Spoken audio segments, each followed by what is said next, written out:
National Center for Scientific Research, and we'll talk about evolution of plant microbe interactions. Please, Pierre.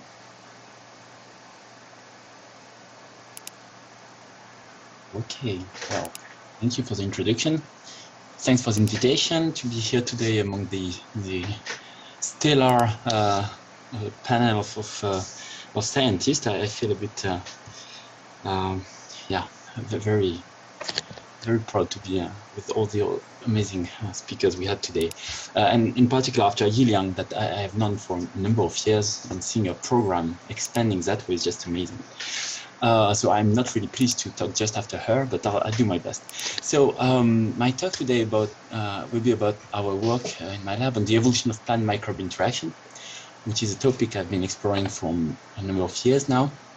First as PhD student in Toulouse here, and then through a number of postdocs in the US with Jean-Michel Hannet and with Thijs Solbroyd in the UK. And I came back to Toulouse at the CNRS to develop my group on this topic. And really what intrigued me and what has intrigued me for so many years is this huge diversity of plants which is surrounding us. So plants are extremely diverse, including vascular plants, including flowering plants, but also non-vascular plants, green algae.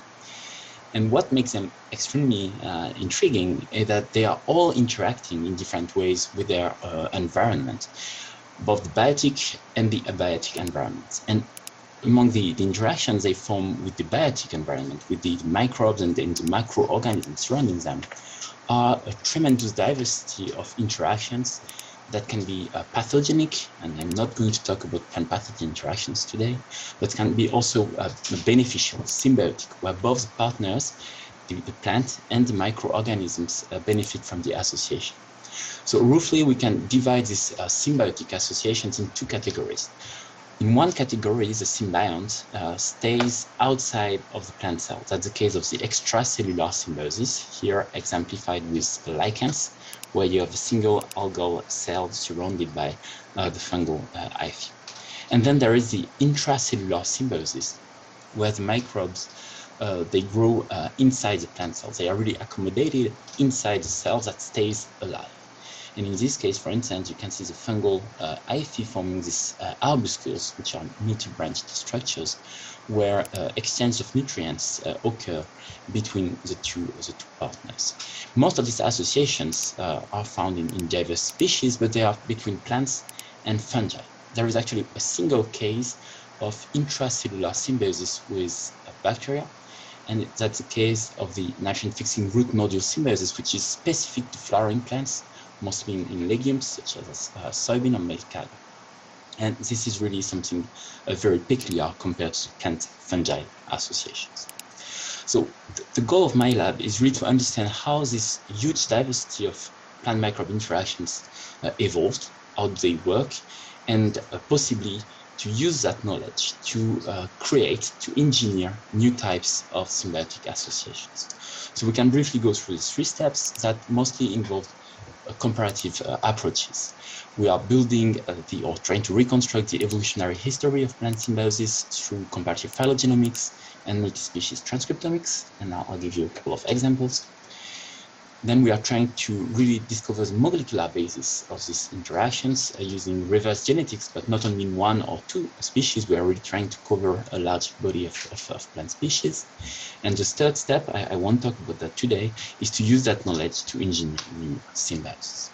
So the first story I'm going to talk about is about the arbuscular mycorrhizal symbiosis. And here is why I really care about that association. It's this picture that was taken a couple of decades ago now by Mark Brundrett, showing a fungal hyphae and this highly branched structure inside the plant cell. So you have to imagine that the fungus is growing inside the plant cell stays alive, and the two partners are benefiting each other, exchanging goods. And that's just amazing. That's really the picture that hooked me up to that association more than 10 years ago now.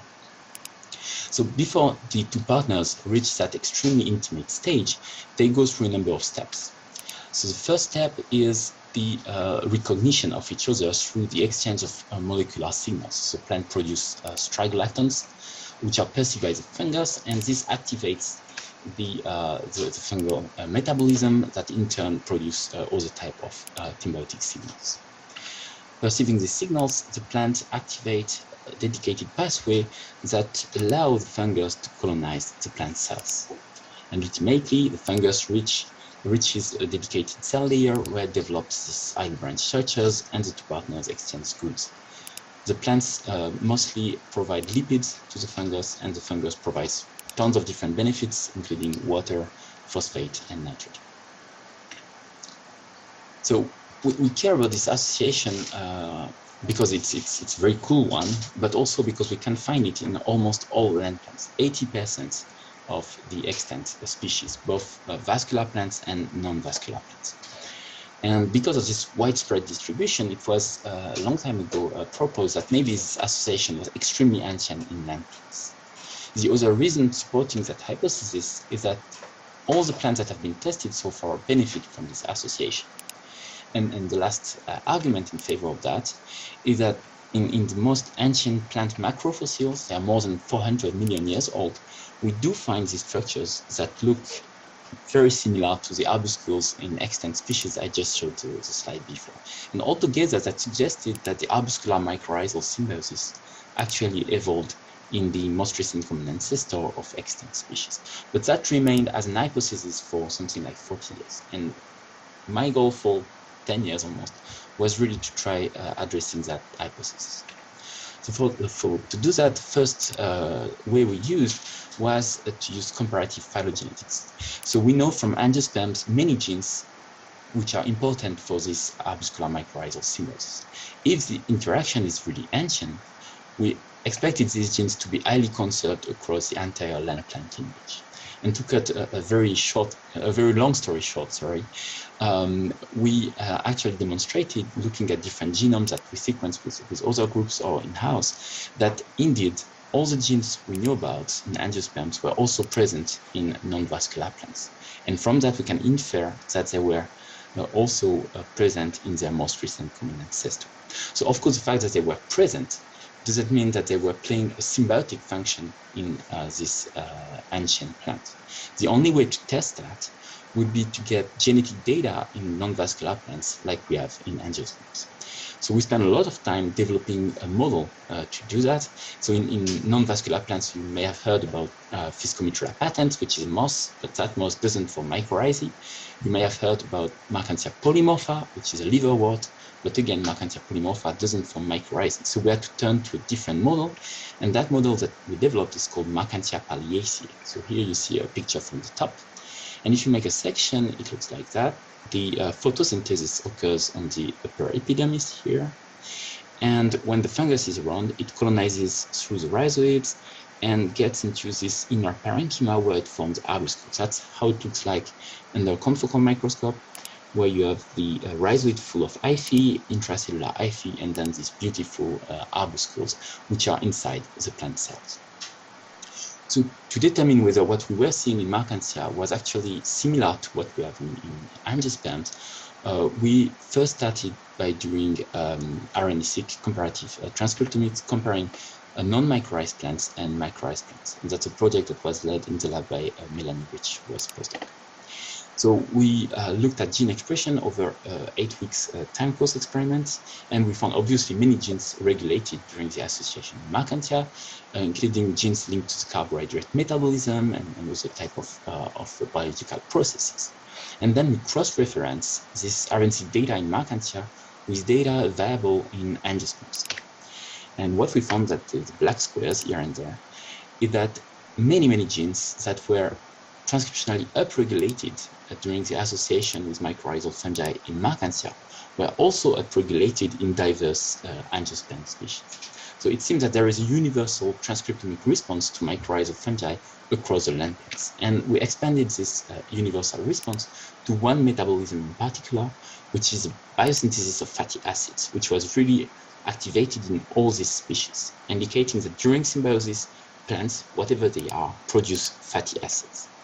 We also noticed the upregulation of a number of genes well known in the symbiotic community because they modify fatty acids, that's the enzyme RAM2, into monoacid glycerols that are then transported presumably through these two alpha-ABC transporters, to the symbiotic fungus. And again, we found these genes upregulated in almost all the species we looked at. So that suggests that lipids are produced during mycorrhizae and may be transferred to the fungus in all the species. And what was really cool about that finding is that when we turn to the symbiont, to the fungal evolution, we noticed by comparing genomes of these mycorrhizal fungi, we noticed that very early on during their evolution, they lost the ability to produce their own fatty acids. So on one side, we have the plant that seemed to be able to provide lipids, and on the other side, we have the fungus that lost the ability to produce its own lipids probably 400 million years ago. So there is some sort of metabolic dependency that may have evolved very early on during the association. So to test that, we thought that we needed to disrupt this upregulation of lipid biosynthesis and to test the impact of this disruption on the mycorrhizal ability of the plants. So that was done already in angiosperm. There was a couple of papers in 2018 showing that. And we turned to Markantia to do the same in liver works. So Melanie looked at the transient factors that were regulating during mycorrhizae in Markantia, and she identified one here called Markantia wrinkle that was upregulated in Markantia and in all the other species we looked at. She did a number of experiments. I won't go through all of them, but that one in particular is really cool. She overexpressed Markantia wrinkle in a plant in absence of mycorrhizal fungi. And what she found is that most of the genes linked to the fatty acid biosynthesis and the transport to the fungus that are activated during mycorrhizae in Markantia, they were activated in these lines in absence of the mycorrhizal fungus, so mimicking the symbiotic response in absence of the fungus. Then obviously we needed genetic evidence of this function, so we looked at wrinkle mutants. So here you have a wild-type plants sectioned with the fungus stained in green, and you see this beautiful arbuscules, and all the plants were colonized. And if you look at under the transmission electron microscope, you can see that you have these fine branches that look like functional arbuscules. Now Melanie got 5 independent CRISPR lines, and in all of these lines, the arbuscules were never found. And you can see here on this picture, you can see fungal hyphae here and there, but you don't see any arbuscules under the TEM. Also, we just saw a few hyphae crossing cells, but we didn't see any arbuscules. So that really showed that wrinkle that control lipid biosynthesis during symbiosis in Markantia is involved in mycorrhizae, as it is the case in angiosperm. And from that, we can predict that the most recent common ancestor of all land plants was actually interacting with arbuscular mycorrhizal fungi and was doing it through the production of lipids that were, whose biosynthesis was triggered by a wrinkle. So now we have expanded this ancestrality of symbiotic traits from the exchange of lipids to other traits linked to the symbiosis. So for instance, we have demonstrated that strigolactons, which are produced by vascular and non-vascular plants, are essential for mycorrhizae. So here you see wild type and here strigolacton deficient mutants that doesn't form any fungal structures. We have also found that the accommodation pathway that the plant activates in response to fungus is essential. So here you have a mutant in transient factor that activates this infection pathway, and you can see very few fungal structures compared to a mutant. Here we have ink staining, not this double DGA staining. So altogether, that tells us that mycorrhizae is extremely ancient and has relied on very similar pathways for more than 400 million years. And that means that land plants have and have had for a long time the ability to host intracellular symbionts in their cells. So now I'll turn to a second story about intracellular symbiosis, where we try to expand a bit this finding. So everything started with work I did as a postdoc in the US with Jean-Michel Hannay, where I looked at the conservation of mycorrhizal-related genes in angiosperms. We have many genes involved in this trait, but we also know that in angiosperms, many species have lost this association. And that's the case, for instance, of Arabidopsis that you all know about, of course.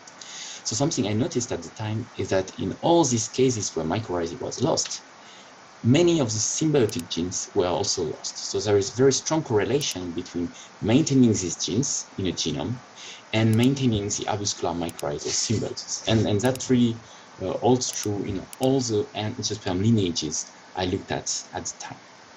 So when I started my group, I really wanted to expand this correlation to the entire length and lineages. So we looked at genomes and sequenced a bunch of them of species that covers entire diversity, including ferns with Feiweli in Cornell, for instance, including liverworts, including hornworts. And in all these genomes, we looked for the presence of these different genes. And what we found is that in all the cases we looked at, when a species lost the ability to form mycorrhizae, it also lost mycorrhizae-related genes. And I just show you 6 genes. These 3 ones here are really linked to the arbuscular mycorrhizal symbiosis. So these 2 ones are important for the transfer of lipids I just talked about. And these 3 genes here are essential for the activation of the intracellular accommodation pathway. And all these genes were lost in non-mycorrhizal ferns, in non-mycorrhizal mosses, in non-mycorrhizal liverworts. So that was a very strong correlation. So obviously we started to look at more and more lineages, and I would say unexpectedly at the beginning, we started to find species that were not behaving as expected. We had a bunch of species that were not able to form the arbuscular mycorrhizal symbiosis, but that were still maintaining this symbiotic signaling pathway, cyclops and these other genes.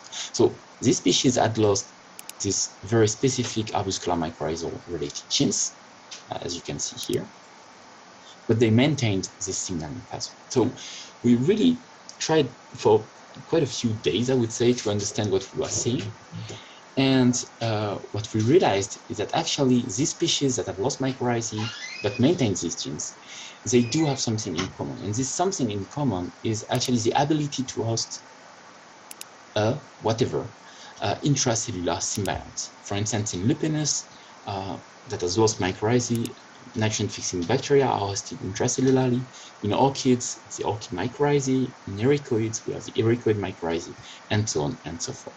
So altogether, this data really suggests that in plants, there is a part of the genome which is maintained only to sustain intracellular symbionts.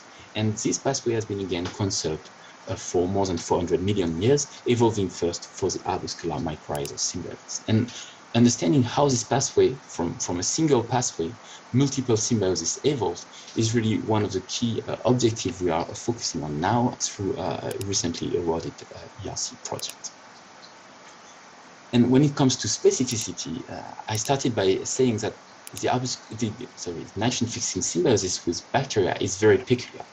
And definitely one of our top aim is to understand what's specific in that particular symbiosis. So to do that, we first turn to understanding the evolution of that trait. So nitrogen-fixing symbiosis is restricted to 4 orders of flowering plants: Cucurbitalis, Phosalis, Phagelis, and Fabalis.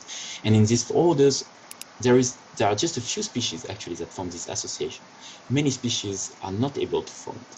So for almost 3 decades, it was assumed that this symbiosis had evolved independently in these different species in these 4 orders. So together with colleagues across the globe, and in particular in collaboration with Shifeng Chang at VGI Shenzhen, and with Martin Parniske in Munich, we sequenced a large number of genomes in these 4 orders, and we used phylogenomics to try understanding what was the evolutionary history of this association. And again, to cut a long story short, what we found is that species that are not able to form the root nodule symbiosis in these orders had very likely lost this ability, because they have lost at least 3 genes extremely important for this association. And that suggests that the nitrogen-fixing root nodule symbiosis evolved only once, here at the base of these 4 orders, and then was lost multiple times.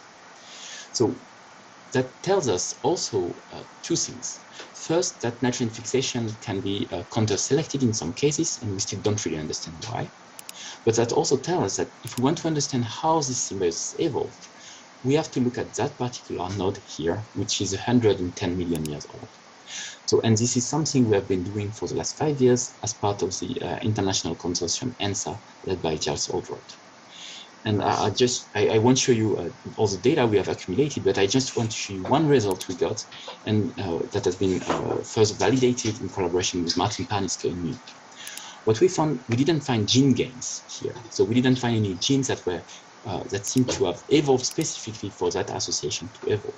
But what we found is at least one cis-regulatory element in the promoter of the master regulator of this association, which is called mean, and that has evolved specifically here together with nitrogen-fixing symbiosis. If we looked at mean in these different species, the nitrogen-fixing species maintain mean and they maintain this cis-regulatory element. The non-modulating species, most of them have lost mean, but the ones that retain mean, they have lost this cis-regulatory element. So it seems that here a connection between another signaling pathway and mean, the master regulator for modulation, was one of the events that allowed the nitrogen-fixing symbiosis to evolve more than 100 million years ago. And with that, I will finish with my acknowledgement slides, thanking the funding agencies which have supported our work and which are still supporting now the follow-ups on understanding the evolution of symbiosis, understanding the symbiosis specificity across plants and symbiotic types, and trying to engineer novel type of symbiosis. So the work I've presented today was mostly done by Melanie Rich on Markantia and genetics, and by Jean Keller on all the phylogenomics I presented.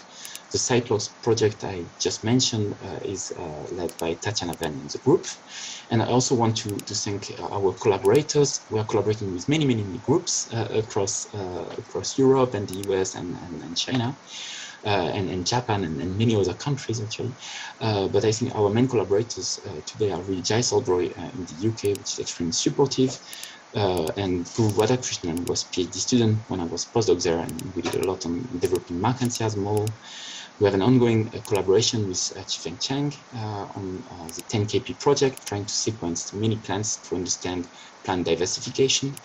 With Martin Paniske in Germany on the evolution of nodulation in particular, with Junko Kyozuka in Japan on understanding the function of stragolactans and other related genes in symbiosis and development, and a long-lasting collaboration with Thomas Ott in Freiburg, Germany, on symbiosis in all different projects looking at infection. And with that, I'm done, and I'm happy to take any questions you may have. Thank you. Thank you, Pierre. Thanks for your interesting talk and very good time control. Now is a Q&A session. Committee members, if you have any kind of questions for Pierre, please feel free to open your microphone. Thank you.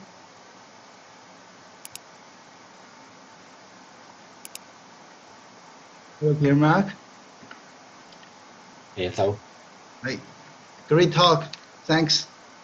Yeah, you show the very conserved C-acid pathway across different plant species, even in early land plant species.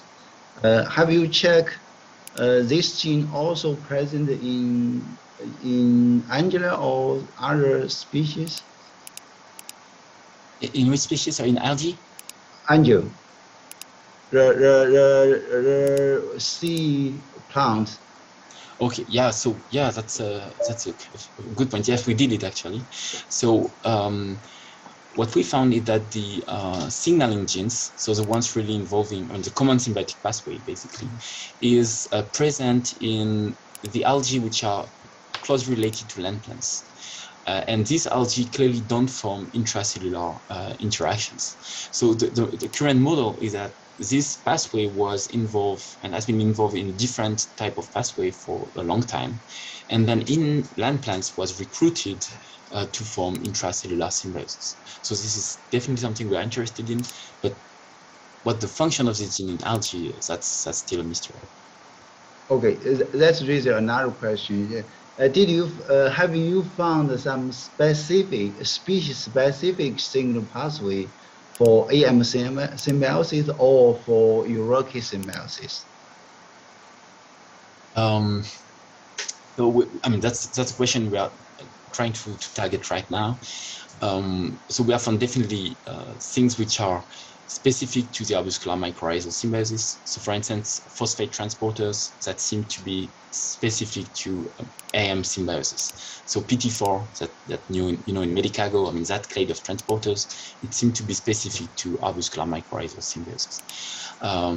So now we have sequenced the genome of the first Ericacea-like bryophyte, and we are in the process of comparing it with Markantia palliaceae, which is the AM host, and we have differences. So again, in the symbiotic transporters actually, but maybe in other components as well. So that's we are starting, but that's definitely the next step. Okay, thank you.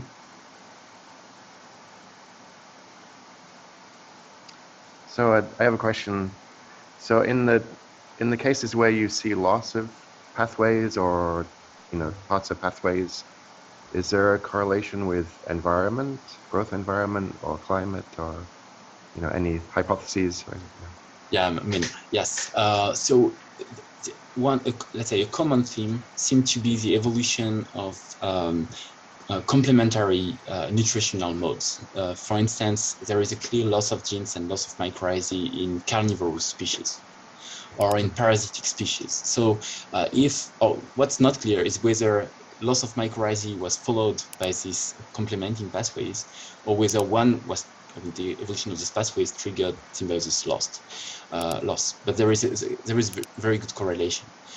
That said, there are many cases where there is no correlation. And for instance, in Brassicaceae or Brassicalis in general, they don't form arbuscular mycorrhizal symbiosis, and they don't form any specific ways of getting nutrients. So there are probably many different ways of losing mycorrhizae. One is clearly to evolve a very efficient way to get nutrients in a different manner. Okay, thanks. Hello, Mark.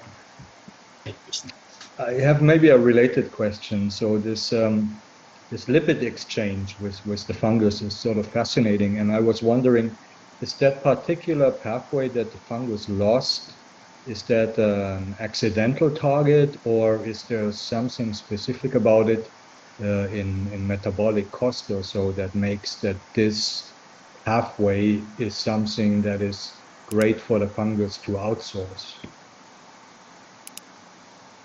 That's a question that keeps me awake at night. I mean, that's really why lipids. So clearly we have these metabolic alignments, and if you look in the fungal kingdom, most fungi they do produce lipids, and the only other example of loss of lipid biosynthesis is in a fungus that grows on animal skin, which is very rich in lipids. So it's very rare.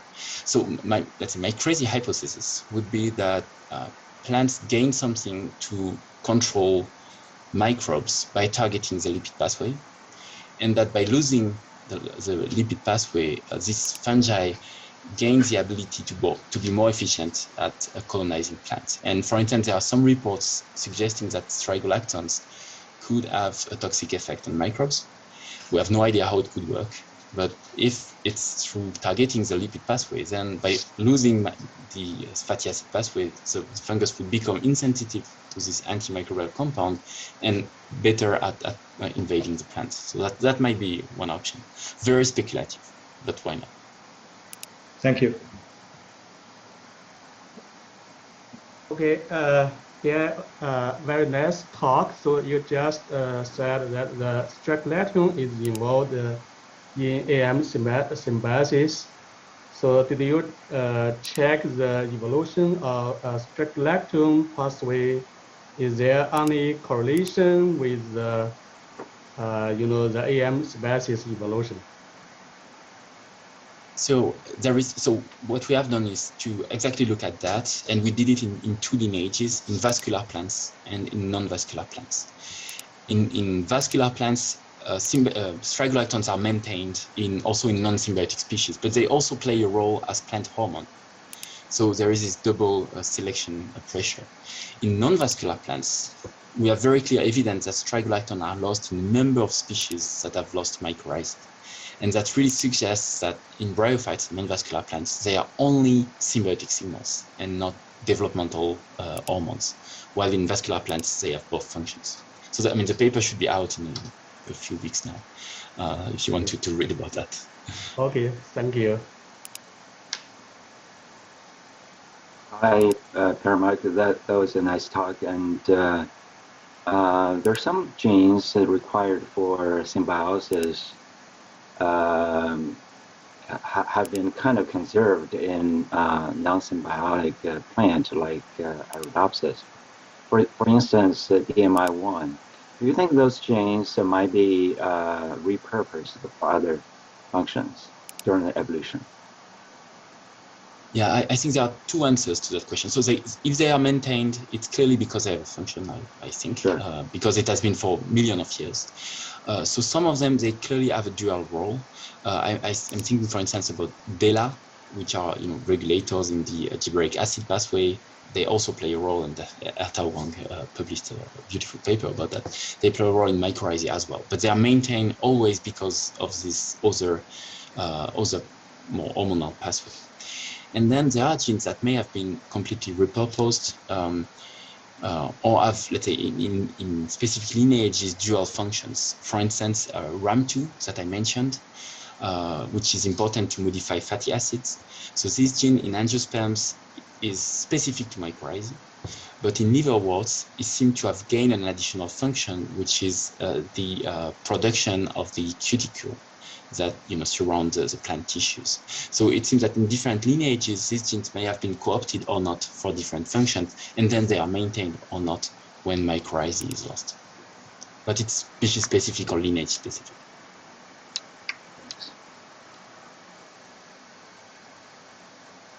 Okay, thank you again for a nice talk, Pierre. Thank you. Let's move